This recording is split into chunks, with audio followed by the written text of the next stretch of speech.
This episode of Beyond Your Why is brought to you by our Why app. Head over to whyinstitute.com to take the Why app so you can discover your why today. Knowing your why is the essential first step in having the clarity to move forward faster and have a bigger impact. Welcome to Beyond Your Why podcast, where we go beyond just talking about your why and actually helping you discover and then live your why. And so if you are new to the podcast, please go to whyinstitute.com, discover your why, and then come back and listen to the podcast because it'll have so much more meaning for you when you know your why. And so if you're a regular listener, you know that every week we talk about one of the 9 whys, we go into detail, and then I bring somebody on that has that why. And so today we're going to be talking about the why of contribute, right? To contribute to a greater cause, make a difference, add value, or have an impact in the lives of others. Now, these are individuals that want to be part of a greater cause, something greater than themselves. They don't want to be the cause, rather to contribute to it in a meaningful way. They want to make a difference in the lives of others, in an organization or in a cause that they believe in. They love to support others and relish the success of the greater good, the company's growth, or the victory of the team. People with this why seek to add value in all that they do, to do their part and help in whatever way possible. They're often behind the scenes looking for ways to make the world a better place. When they show up in a public forum, it's often to trumpet a message or support a movement. Now, people with this why are go-to people, the ones you look for when you need help with just about anything.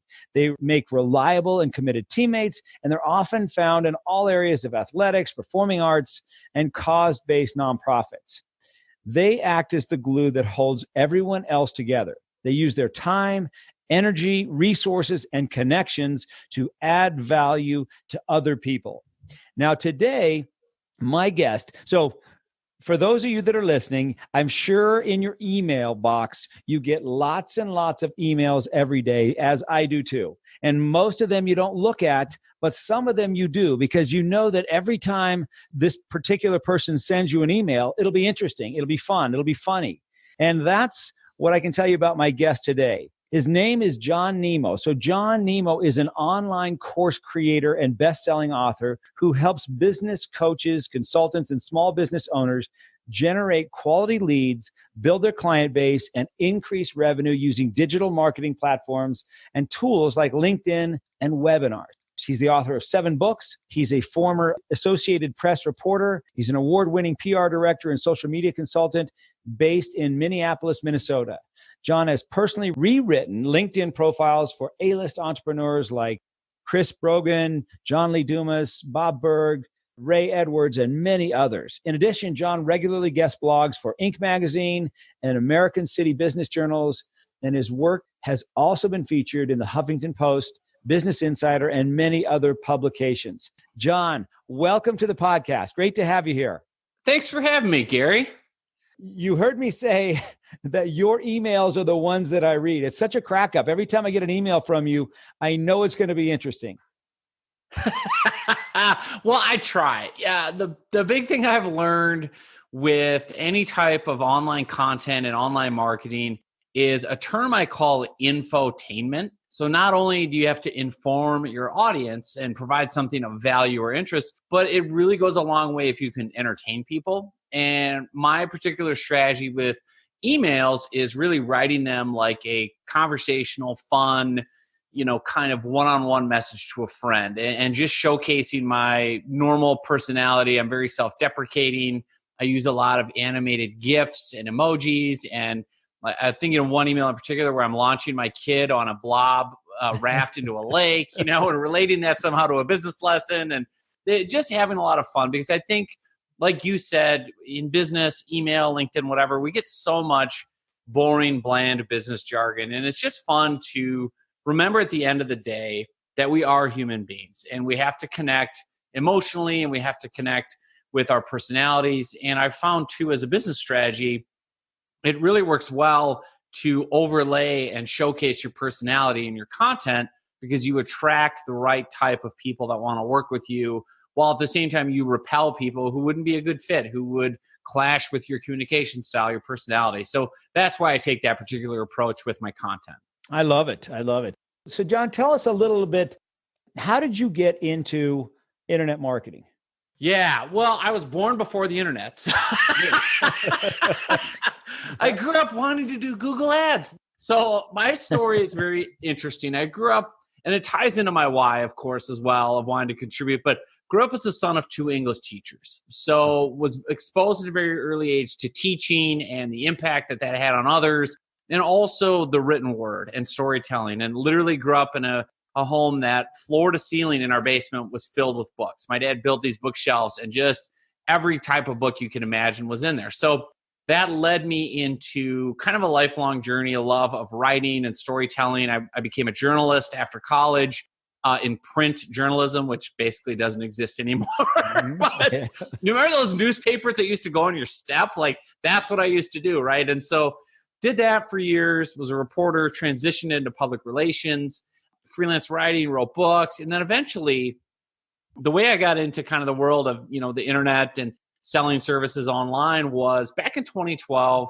Like a lot of people, I was working a day job I wasn't passionate about. It was safe. It was an easy job. I was making 6 figures. I wasn't going to get fired. I could kind of just coast on for the next 20 years. But I was miserable. I was very unhappy. And I had this entrepreneurial itch I always wanted to scratch of being my own boss, being on my own. And even back in 2012, I thought, why can't I do this? Why not, right? Why not take that shot, contribute to something that I've always wanted to do, which was teaching others and getting outside of just working for an employer. And so I made a leap. Back in 2012, I had one client, had enough money for 30 days. Now, my wife was at home taking care of our 3 young boys, so I didn't have a safety net. I didn't have investors. I had to make it work. And what I found quickly, Gary, was I could find and generate a lot of leads in business using platforms like LinkedIn.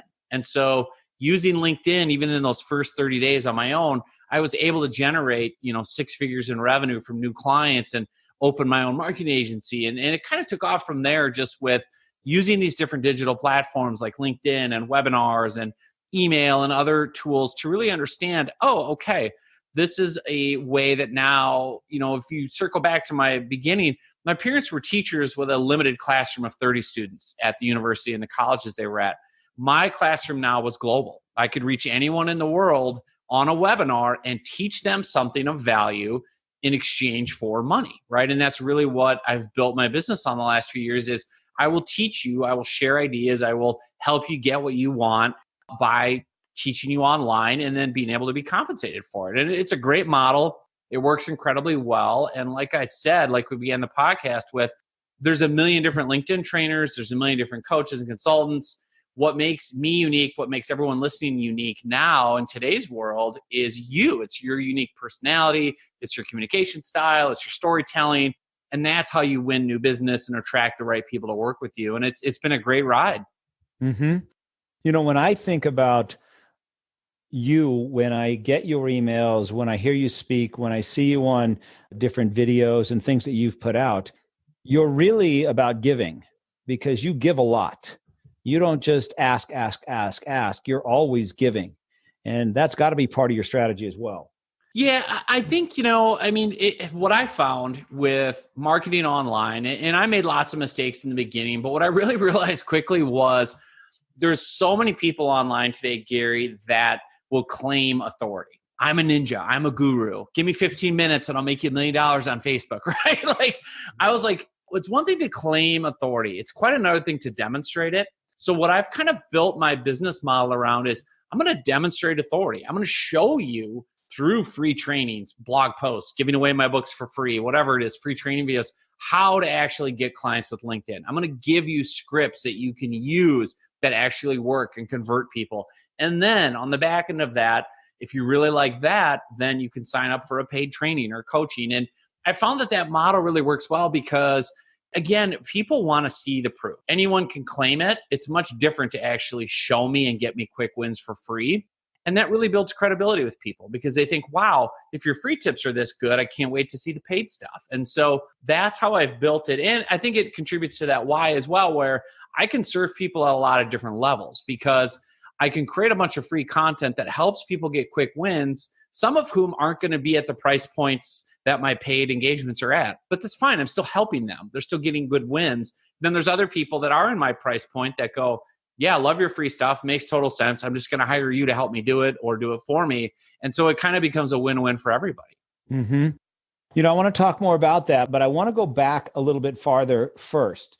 And I want to hear about, if I'm somebody listening to this podcast and I'm sitting in that job that you had that you didn't like, tell me, what was the last job you had before you went into the internet marketing world, and what was it you didn't like, and what was it you were looking for, and how did you get the courage to make that jump? Yeah, so I'll never forget the actual breaking point moment. I was sitting in a conference room in a meeting about men in tights and fake trees.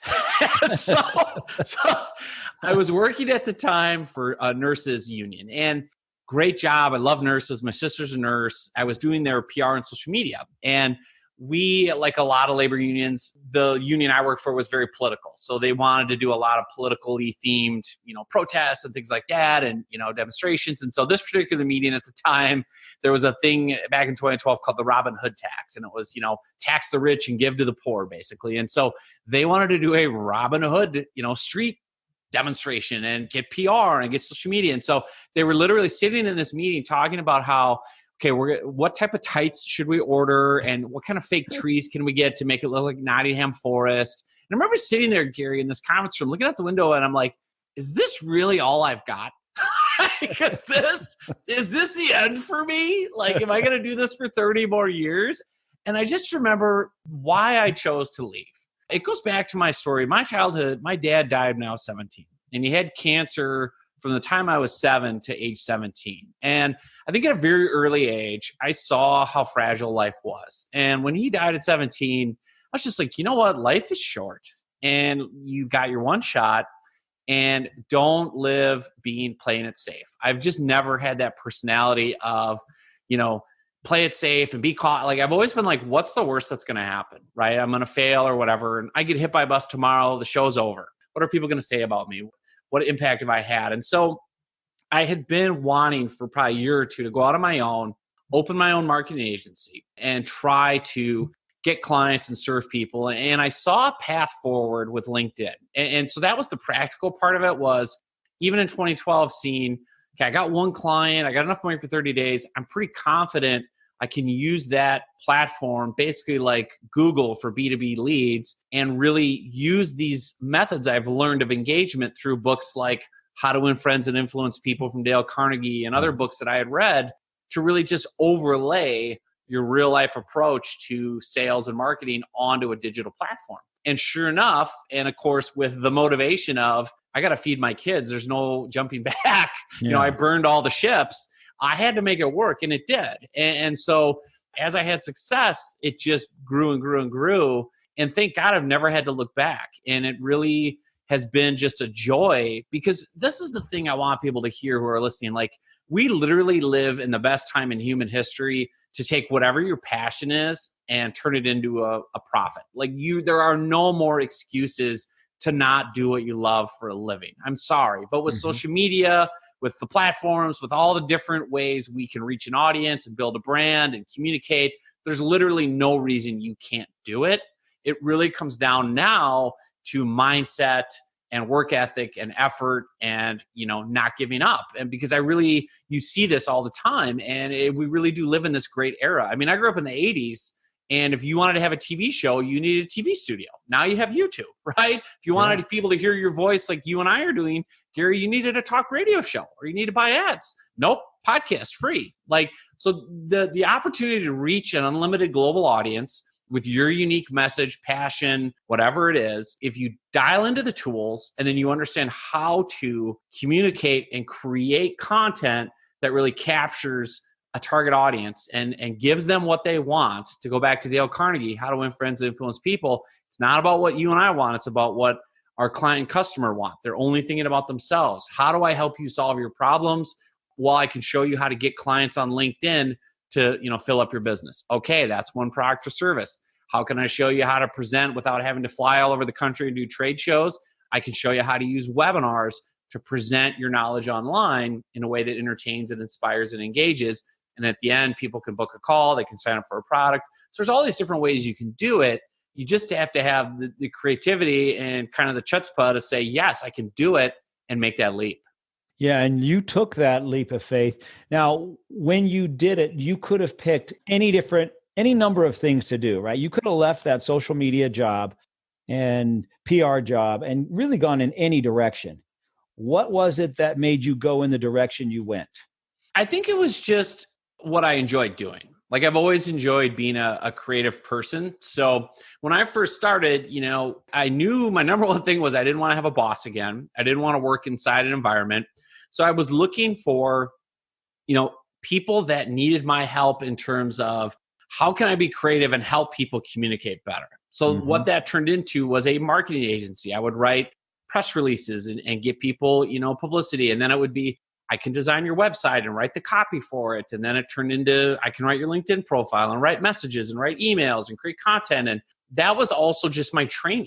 I mean, being trained as a journalist, my job was to really understand people, understand the situation. What's the story here? What are people going to care about as it relates to this person, this company, this incident, this situation? How do I turn that into something compelling?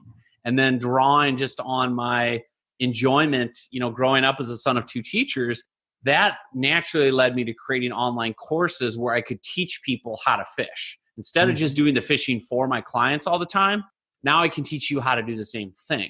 And I really enjoy that part of it because creating an online course is like teaching a class. It's like teaching a master's class, and you're recording videos and you're on camera and you're sharing your screen, and I'm injecting tons of humor and funny movie clips and just how I would be in a classroom. So, John, I know there was so many different directions you could have gone in when you left the PR job. Why did you choose the direction that you went? Yeah, it's a great question, Gary. It really came down to a couple of things. One was, what was my training in? And then also, what was my passion? And I think really having a training as a journalist working for newspapers, I just had that natural ability to kind of uncover and tell great stories because that was my job. I had to be curious. I had to go beyond the surface and really understand what made a person tick and what, readers or what an audience would be interested in. And so that was just a natural direction to go with my services. And the other thing was, I've always loved storytelling and creative storytelling. So not just the rote kind of, boring business jargony type stuff, but really, you've got this unique type of business. How can we capture people's attention? What can we say that's unique? How can we position you in a fun way? What's there about your backstory or your hero's journey that we can bring to the forefront of your email campaign or your website copy? Or, I also started out doing videos for people, making marketing videos and interviewing them and doing special effects and, bringing in a lot of the different creative talents that I had. And that really just led me into understanding it's so important, with your why and with everything else is you've got to do something you love and that you're passionate about. You can't just chase what you think will be the easy revenue. I see a lot of people making that mistake of, well, I think this will be lucrative, so I'm going to do it. Well, you'll give up when it gets hard because you're not really passionate about it. Whereas with the services I was doing, I loved doing it. And then it naturally morphed into online training and online courses and coaching because I love to teach. And so it went from just fishing for clients and delivering them dinner to let me teach you how to do it too. And that's where it really led into the joy of creating online courses and coaching and sharing and kind of motivating and inspiring other people. Like, here's how you do it, right? And I'll show you. You go fish too and teach others. And that's been really fun to see people go have success because you feel like, again, as a teacher, you want to see your pupils, your students succeed and exceed and go on and on and on. And it's been a great ride. Yeah, when I'm listening to you say that, you're stopping right before you get to the most important part. You talk about helping them tell their story. You talk about helping them learn new things. And yeah, that's what you're doing. But the reason you're doing that is so that they can have a bigger impact, so that they can have the success. And what you're doing is showing them ways to do that. You're contributing to their success so that they're more successful. And in turn, it makes you feel more successful. Yeah, that's a brilliant way to put it. And I think until I kind of come across your, the Why Institute and everything, like I didn't really put words to it subconsciously why that lit me up. But it's true. I want to see people have that freedom and that success. And I put this a lot of times in my emails. I'm like, there's only one you. Like you have something unique to bring into this game. We need you doing it. We need you not working a job you hate, not feeling like you're limited. I need you in the game. I need you bringing whatever your unique gift and talent and message is out to the world. And if I can help you along the way, great. Like if I can show you how to get clients on LinkedIn to help pay for that message to go further, great. But it's about getting people engaged and motivated and lit up and doing things. Because I think that's, again, going back to my story and losing loved ones early in life and having lost loved ones recently. And you go to a funeral, Gary, nobody's talking about their work accomplishments. They're talking about the impact they had on their life with relationships and, emotion and engagement. And this person, did these things that really spoke a lot. And I even think about my dad. I mean, what was it? 25 years ago, he passed. And the stories I remember have nothing to do with his work. They have to do with experiences and relationships and the impact that certain things had on me, lessons from him. And that's what I want my life to be, is if I get hit by a bus tomorrow, I don't want people going, oh yeah, he had good scripts on LinkedIn. I want it to be, man, he made me feel like it's possible to go out and do what I want to do for a living and make it happen. I'm looking right now for this newspaper clip that I have from somebody who has your why. His name is John Calipari, and he's a basketball coach. But I remember he said something along the lines of, I want to be the pebble that causes the ripple effect in people's lives that goes on and on forever. And I can see that in you and in everything that you're saying. You want to be that guy that had the impact, that took their hand, that showed them something new. You used your time, your money, your connections, your efforts, your experience to grab someone and propel them forward so that they can then have a bigger impact in their life. Yeah, I love that analogy. I just think the greatest legacy you can leave this planet with when your time is done is the impact you had on others, because that's the only real currency that carries forward is the relational impact you had on someone. It's not necessarily money that you gave. It's not necessarily a LinkedIn script. It's really, you made me feel like it was possible. You believed in me, or you taught me to, change my mindset so that I could achieve that goal. And you just think about the impact. That's a great example of Calipari, like coaches. Like coaches are so doing it for that reason. Like they're not getting the glory and the accolades the players typically are. And it's not that I don't like, the enjoyment of having success, but yeah, I definitely don't need a cult of personality following me around. Like I like being anonymous. I like not having to deal with that. Like I like the fact that nobody knows who I am, Yeah. But yet I can make a living and work from home and have a great life. And I think it's like Zig Ziglar and everybody else says, the more you help other people, the more you help yourself, the more you serve others, the more that you get it in return. And not in a way that's foolish from a business standpoint, but in a way where you can figure out, for instance, in my situation, how do I help the most people possible? Well, it's not going to be spending all day on the phone giving free advice. That's just not, I'm reaching one person at a time. So what I tell people that say, hey, what are your best tips? Can you give me some free feedback, or, look at my LinkedIn profile? I say, actually, the best advice I can give you is this. I bottled up all my best advice on LinkedIn profiles here on this free ebook, or here on this blog or this video, or here's a free copy of my entire book you can read and apply. And then for other people, it can be a training video. And that's what I love about content marketing is you can reach such a big audience by bottling up your expertise, or, doing group coaching versus just one-on-one, or saying, there are different levels of access that we all have because we can only scale our time in certain ways. But it's the same idea. You're giving away a ton of value. You're giving away a ton of content, and you're trying to help people help themselves. And what I've found is the people who take it and run with it, then have the most success and either refer business to you or become clients directly. And that works better than any paid marketing campaign I can think of. Yeah. Before we leave that last thing on John Calipari, because I just found it, let me read it to you, and then we'll switch gears here a little bit. But John Calipari says, my why is to be a vehicle to help others reach their dreams, to be the stone that creates a ripple that goes on in their lives. And I love it. That's perfect for you as well. I love it, man. Yeah, you're preaching to the choir here. Yeah, so, hey, I love this. So, hey, let's change gears a little bit, and I'll let you do some contributing right here. So I'm somebody who's listening to this. I've got my LinkedIn profile. It's not getting me noticed at all. It's not getting me the results that I'd like.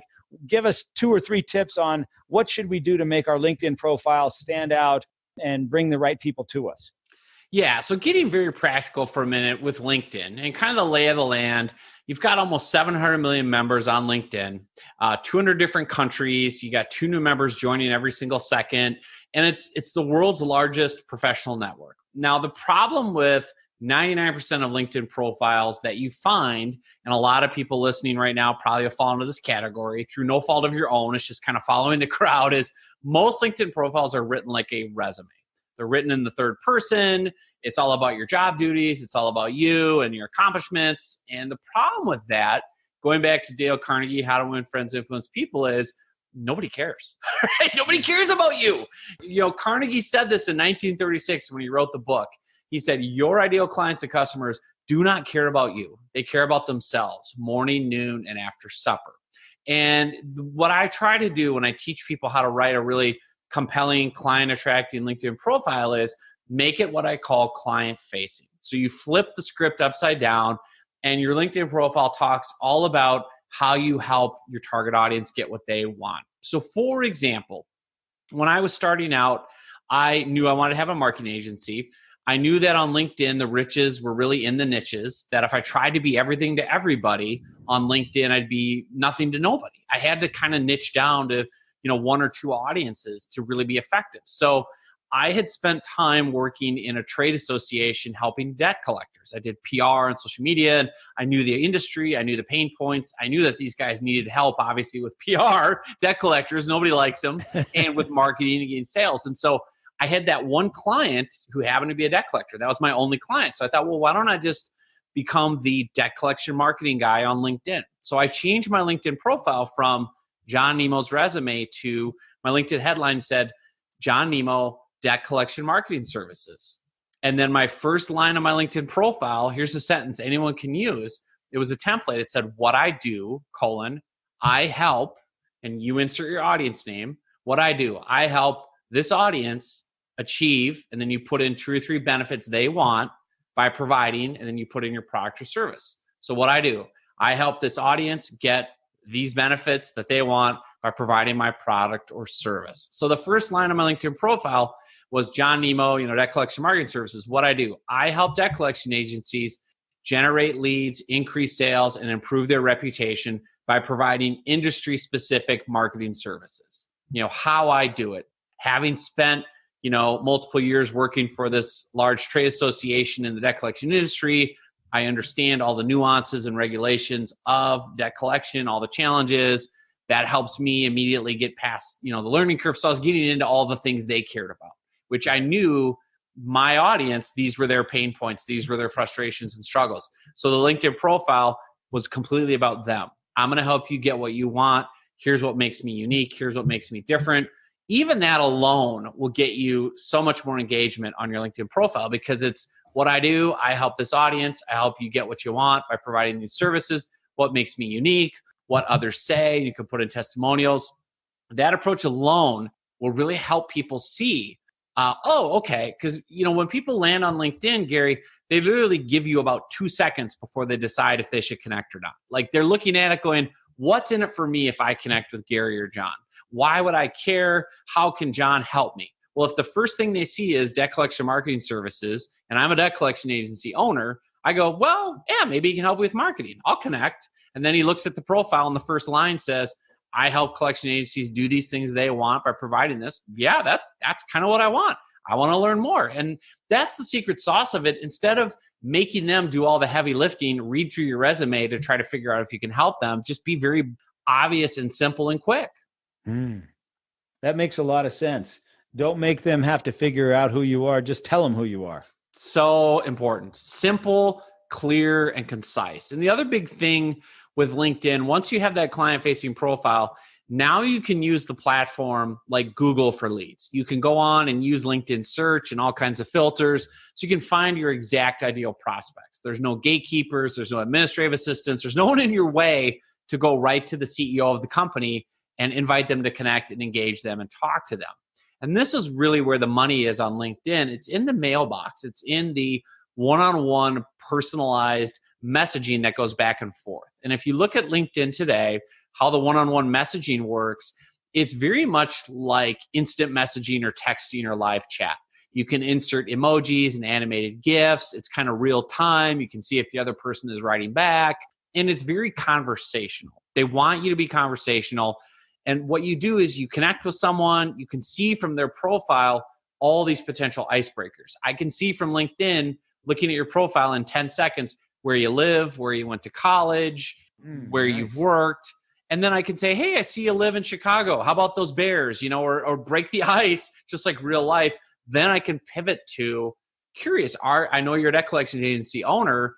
That's what I do for a living is help agencies. Are you looking for any help or advice or tips? If you are, I'm happy to give you XYZ free content or tips. That's how you start those conversations, not let's get on the phone and explore mutual synergies, right? You start by some professional courtship, some ice breaking, and then you ask permission. Are you interested in help in these areas? If you are, I've got some free items that will demonstrate my expertise and help instead of just claiming it and demanding you get on the phone. I like that.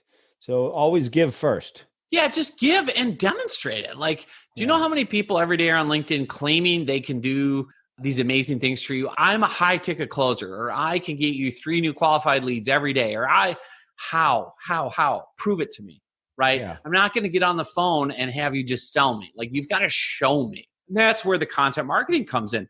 Give me examples of how you would do this for my specific little world. Because once the prospect sees your content and sees your expertise on paper or on video or on a podcast, whatever format you share it in, and they get to know, like, and trust you because you're injecting your personality into it. So when I'm doing free LinkedIn training, I'm joking around. I'm referencing the 80s and Vanilla Ice clips and, making it really entertaining and hilarious. They're going, A, his tips make a lot of sense. I get it. B, he's really funny. And I'm an 80s fan too. I'm going with all the references, the tube socks and the arcades and Goonies and whatever else. Then I'm attracting you. And you're going, well, there's a million LinkedIn trainers and a million tips, but I like this guy. He's fun. And his tips make sense. Sure, I'll sign on. And that's how you want to position yourself. Just like in real life, we buy based on emotion. We buy based on a connection with the other person. You can't discount that on LinkedIn or other social media. Yes, you have to have value and information and content that helps them solve a problem. But just as important, you've got to put enough of your personality out there so they can make a connection with you. So I'm listening to this and I said, I'm not a John Nemo. I don't have his humor. I don't have his command of the English language. I don't have his few ability. Do, Gary. Few do. Let's be honest. Well, let's say I don't think I do like you do, but let's just say I have. I'm just getting going on LinkedIn, and I'm trying to figure all this stuff out. What kind of advice would you give to somebody? Just go find an expert like yourself to help them? Or no, yeah, I mean, it really, when I started out, I had nothing. Like, I had one client, and so what I did was I went in and I demonstrated my expertise and I shared my authentic personality. Now, look, if you're an introvert, if you're not a gregarious, yell and jump around and do 80s jokes, don't fake it. Just be yourself, because you're going to attract the right type of client. Mm-hmm. If you're an introvert and you're kind of calm and measured in how you communicate, you will attract clients who enjoy that. You will attract clients who go, that's the kind of vendor I need. I don't want Nemo screaming and talking about tube socks, right? Fine. Like, there's 700 million people on LinkedIn. They don't all need to have your same style. So be your authentic, true self. because the biggest advantage you have in the marketplace is your story. It's your journey. It's your communication style, your personality. So bring that out.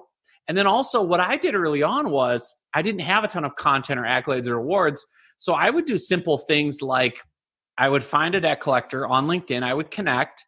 I would go to his website and I would make a little screen recording video, like with Loom or any of the screen recorders. And I'd say, hey, Joe, it's John Nemo. You probably recognize the website. It's yours. I'm actually on your site. We're just going through it since we connected on LinkedIn. I had a few tips for you.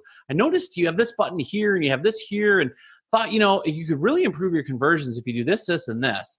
And then let me show you an example of a site I recently updated that looks different. Now, if you'd like to talk more and get some more advice, I'd love to set up a call. If not, no problem. I know you're going to find this helpful either way. Excited and hope this helps you. Like I would make it all about them and look at something that I could help them with immediately.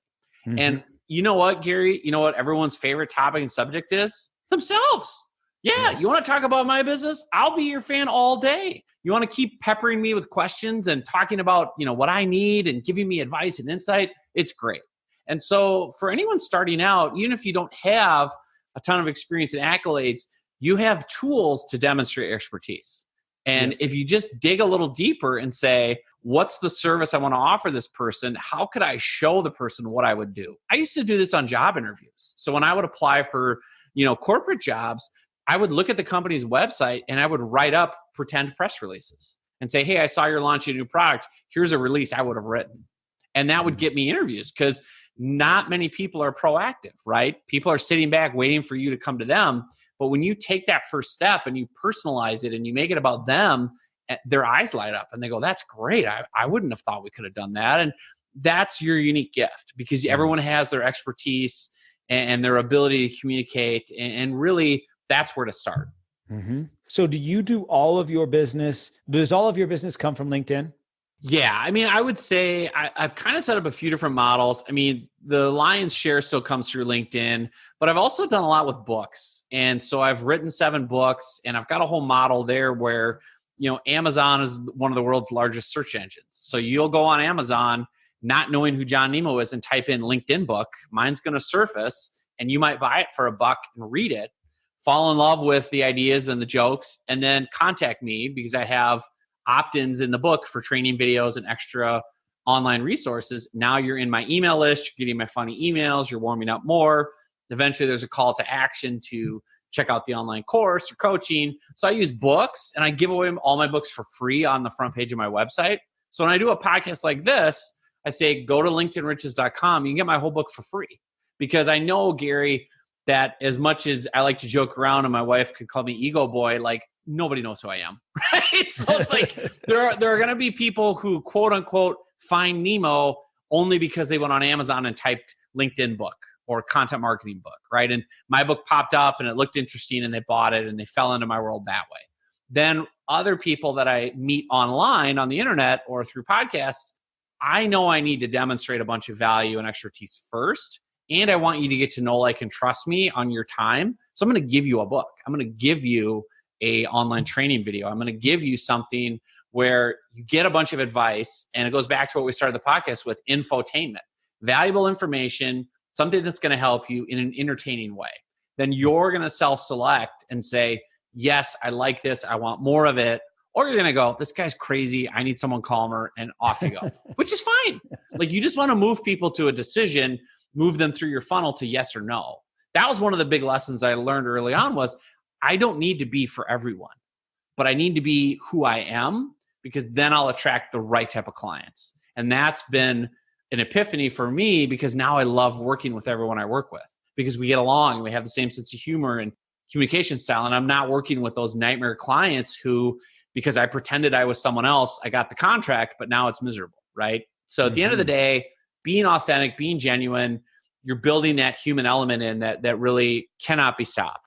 Mm-hmm. It'd be interesting to compare your, first, say, 6 months in this world versus what it's like today. Oh, I was so timid. I sounded so scared. And, I didn't know what I was doing, but I've gotten to a place where the more you do it, the more you get out and expand, the more you listen as well, and people tell you what they like. I had someone write the other day, Gary, they said, I feel like I know you. And I'm like, I don't know who you are. And they're like, well, because I listen to your podcast every week. So you're talking about your life and a funny story about your kid and how that tied into business. And I'm like, oh, right. They're following along your life. They're getting to know, like, and trust you because I'm sharing my real life personality and business lessons. And so early on, I was terrible and I made a bunch of mistakes and I tried to marry everyone on the first date professionally and tried to close and ask for phone calls, and it backfired. And I made a bunch of mistakes and I learned. I learned that on LinkedIn, I couldn't connect with you and then ask for a phone call to sell you a website package. That was not smart, right? Like I had to break the ice and get to know, like, and trust. And so the big thing that really helps people is that mindset of mistakes are inevitable. You will make them. That's just how human beings are built. Like, we cannot be perfect right out of the gate. But you just have to give yourself permission to fail. And you don't look at a mistake as the end. You just look at it as a pivot point. Oh, I tried that. It didn't work. What can I learn constructively? And how do I change it next time?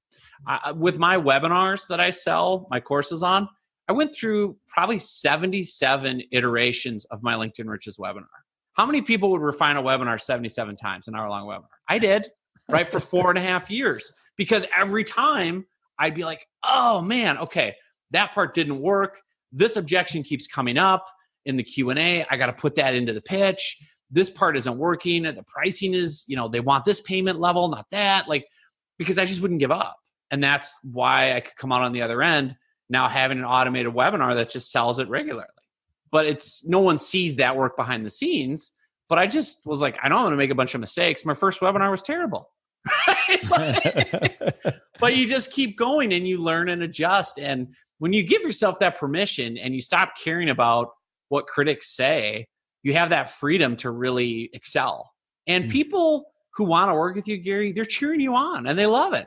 And they want to feel like the coach, the consultant, the trainer they work with is human too, is not bigger than mistakes, is not perfect. I always say, like, I don't want a coach who just looks like they descended from on high and had no struggles. Yep. Like Rick Warren talks about leadership, purpose-driven life. He says, I won't ever trust a leader in my church who hasn't had a ton of adversity and trauma. Because if they haven't, and they haven't owned up to it and worked on it, how are they possibly going to have empathy and help people in our church, right? Yeah. How are they going to be relatable? And I share openly all the time, all my stuff, like abuse from childhood and things, not as an episode of Oprah or Dr. Phil, but more like, I'm a real person. These things that happened, impacted my self-image. And what I've learned in business is you cannot outperform your self-image. If you don't work on yourself, you get stuck. Income improvement follows self-improvement. So that becomes part of the content I share and I'm open about. And that inspires and motivates people. Wow, you're being open about this. That means I can too. And I can let my guard down. And I keep sabotaging myself. And it's not related to work. It's related to not dealing with whatever. And it's exciting. And it comes back to the why of contributing and helping others get further along. I'm right there with you, man. That's awesome. I love that. Income improvement equals self-improvement. That's powerful. And well, John, I know we kind of kept you a little long here today. So if people are listening and they want to get a hold of you, they say, man, I love the guy's humor. I love the 80s. I love the socks. I love the hair. I love all that stuff. And I want to be around it. How do they get a hold of you? What's the best way to get a hold of you? Yeah. So I'll give them a couple sites. For all the best LinkedIn related tips, go to LinkedIn Riches, linkedinriches.com.